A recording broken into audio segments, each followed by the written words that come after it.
Hello दोस्तों, सभी को नमस्कार। दोस्तों, यदि आप उत्तराखंड एसआई के लिए एप्लीकेशन करने जा रहे हैं तो ये वीडियो आपके लिए काफ़ी हेल्पफुल होने वाला है। दोस्तों, उत्तराखंड पुलिस एसआई का विज्ञापन आपका जारी हो चुका है और आज से दोस्तों इसके आपके ऑनलाइन भी प्रारंभ हो चुके हैं। दोस्तों, ऑनलाइन कराते समय में आपको कुछ महत्वपूर्ण पॉइंटों पर ध्यान देना होगा।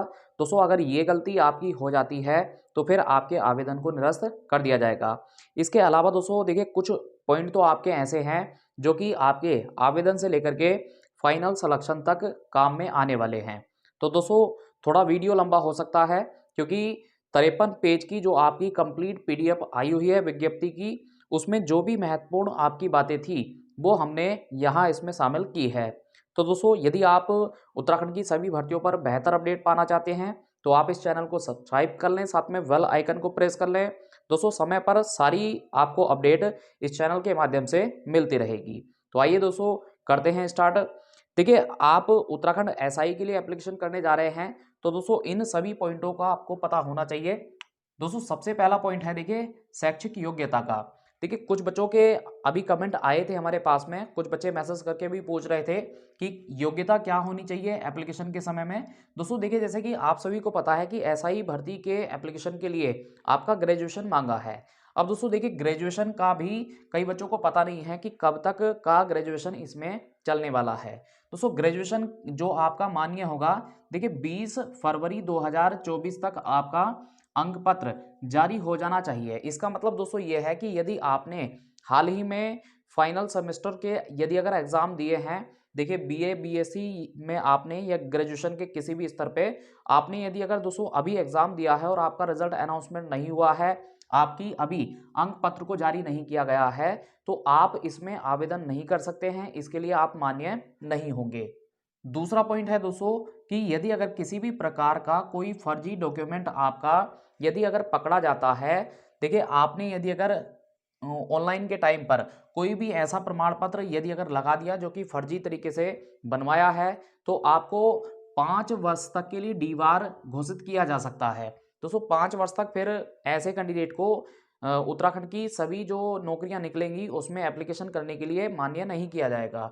अगला पॉइंट हमारा है दोस्तों, ऑनलाइन के बाद संशोधन करने के लिए टाइम मिलेगा या नहीं मिलेगा।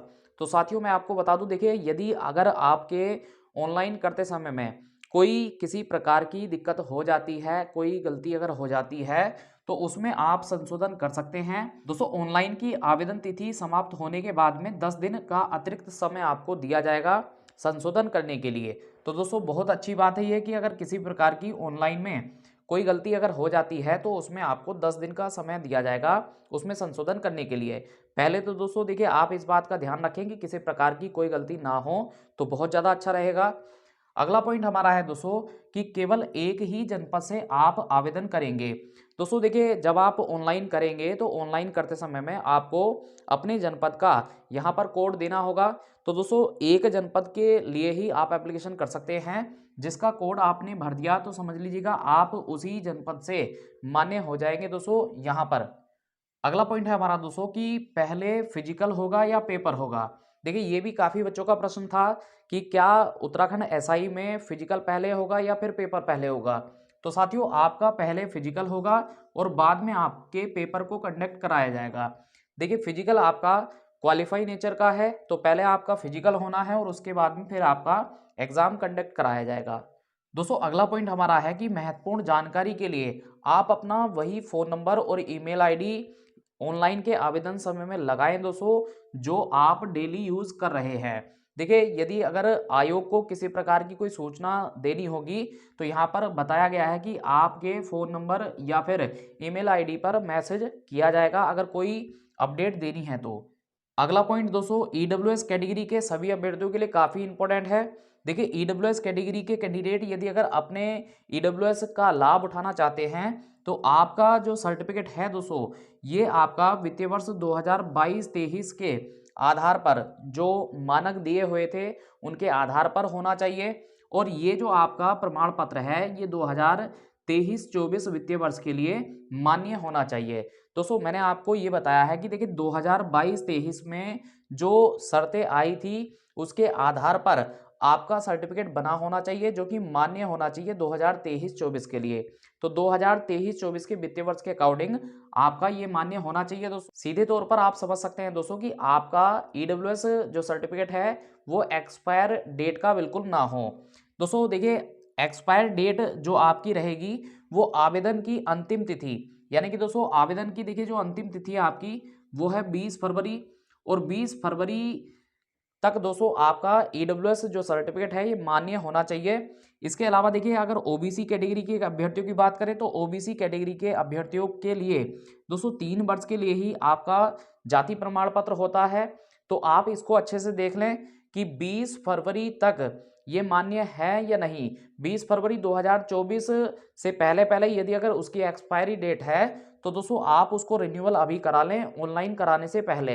अगला पॉइंट दोस्तों आइए जान लेते हैं। देखिए, अगला पॉइंट हमारा है कि यदि अगर ऐसे 2 अभ्यर्थी जिनके समान अंक होंगे तो दोस्तों जब आपका फाइनल कट ऑफ लगेगा, देखिए फाइनल कट ऑफ आपका लगते समय में आपकी अधिमानी अर्हता चेक की जाएगी। यदि ऐसे कैंडिडेट जिनके पास एनसीसी का बी या सी सर्टिफिकेट होगा या फिर प्रादेशिक सेना में इन्होंने 2 वर्ष अपनी सेवा दी है तो दोस्तों पहले प्राथमिकता इन बच्चों को दी जाएगी यदि अगर समान अंक होते हैं तो। इसके अलावा दोस्तों अगला पॉइंट हमारा है कि आयु सीमा की जो गणना है देखिए वो 1 जुलाई 2024 से की जाएगी। दोस्तों ये काफ़ी महत्वपूर्ण होगा। देखिए काफ़ी बच्चे इसमें गलती कर सकते हैं। यदि आपकी 1 जुलाई 2024 को 21 वर्ष आयु पूर्ण हो चुकी है और 28 वर्ष से अधिक नहीं हुई है तो ही आप आवेदन कर सकते हैं।